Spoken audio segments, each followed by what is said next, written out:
countries in the history of the world, and we have a higher standard of living. We have more disposable income, prosperity, all the measures of economic success that you can have, and we dwarf the world. Why do these other nations, particularly our allies, not emulate us? He said, aha, this is a good question.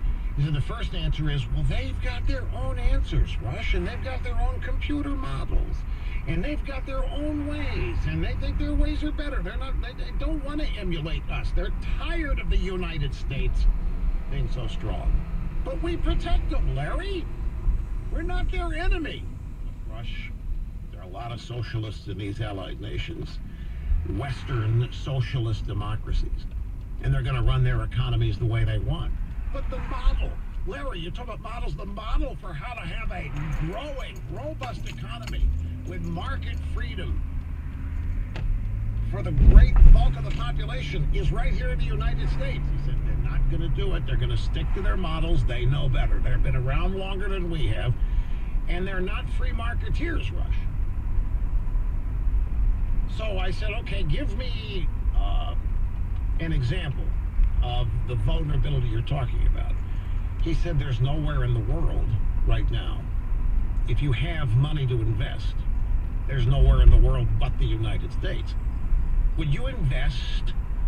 He said this was kind of a foretelling of what happened. Would you invest in Germany right now? Would you buy bonds in Germany when the money you spend buying the bond is going to lose value over the course of your ownership of the bond?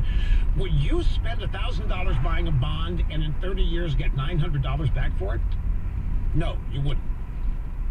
So you come to the United States, you invest in the United States. Well, that causes a flood of activity in the American market. The laws of supply demand take over, and our own yield curve ends up getting affected because there's nowhere else in the world to invest. On the one hand, it's great. On the other hand, it creates problems. So let's focus on Germany. Imagine lending money to somebody and having to pay them. That is what's happening in Germany. Or another way to look at it, they ask you to invest. They ask you to buy bonds in Germany, government bonds to finance German debt, and they ask you how much are you willing to lose. Negative yields, negative interest rate. There is no interest rate gain of 1%, 1.5%, 5%, nothing. You buy a $1,000 bond in Germany, after it matures, it's going to be less.